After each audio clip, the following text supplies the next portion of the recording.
Who should I choose to be my healthcare power of attorney? My name is Andrew Ayers. I'm an estate planning and a business law attorney, and today we're going to look at one of the most common questions I get from my clients. So if you're not familiar with them, a healthcare power of attorney is a document that says if you become incapacitated, who can make major healthcare decisions for you. So obviously when we're looking at this kind of a document, these kinds of major decisions, we want to make sure we've got the right person chosen to be that healthcare power of attorney. When most people come to my office, they just assume that there's a default person and that they can move on to the next document. Usually let's look at the will. The healthcare power of attorney is not really going to be that tough to work on. Well, the fact is we want to make sure that we're choosing the right person for your healthcare power of attorney. So the first question people ask me is, who do people most often choose to be their healthcare power of attorney? So if you're married, it's probably obvious, but most people will choose their spouse to be the healthcare power of attorney. If you're not married, the most common people will be chosen will be parents, will be siblings, if you have adult children. And that's usually the easy first step, is we know just who we're going to pick first. But there's a second dimension to this, and that's number two, is who else are we going to choose?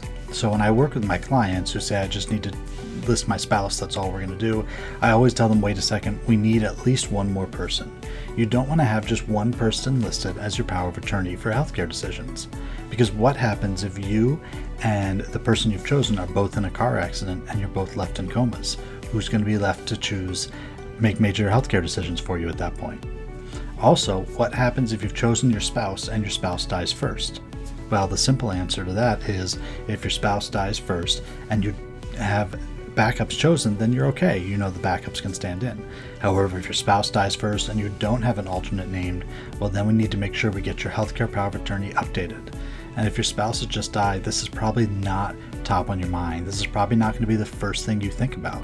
So that's why if you've done some planning and you have alternates named in your healthcare power of attorney, this isn't the first document you have to update when you're in a very emotional time. Another situation where we want to make sure we have an alternate named is what happens if you go through a divorce. Do you really want to have your ex-spouse be the person to make major medical decisions for you?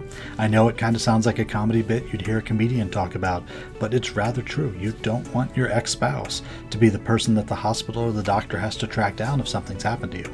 We want to have that alternate in place, and just like the death of a spouse, if you get a divorce, these are part of the documents we want to make sure we update.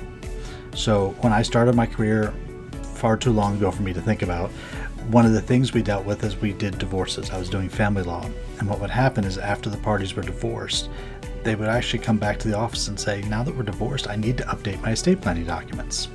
And at the time, the firm I worked for wasn't interested in doing any kind of this work for their clients. This is actually how I got into the worlds of estate planning and business law, because many of my clients had family law needs with a divorce or custody situation, but then beyond that, they needed help with their business, they needed help with their estate planning documents. And that's what we started to realize the importance of, after a divorce, making sure these documents are updated, making sure they properly reflect what you want to have happen. So whether you have an estate plan now that needs to be updated, or if you've never created one, there's one thing I want you to learn from this video. It's that it's very important to not only name an initial person for your healthcare power of attorney, but to make sure you have alternates named as well. Now the next steps for you are, many people can just download a form from a website and hope they get it right. But if you've ever dealt with the power of attorney before in a non-healthcare area, let's say with your bank, people can be very picky to make sure that your healthcare power of attorney or your regular power of attorney is signed correctly and witnessed, and sometimes has to be notarized. So we want to make sure that the process is done correctly. So rather than just download some form from a website, let's work with a professional. Talk to your financial planner, work with your attorney, talk to your accountant, make sure that you've got all of the powers of attorney that you need. In this area, we're looking at your healthcare power of attorney, making sure that there's somebody there to make major medical decisions for you if something happens to you. If you're ready to get started, or if you have more questions, you can go to my website, andrewmayers.com. There's a red legal strategy session button on the front page. Click that and you'll be taken to my calendar.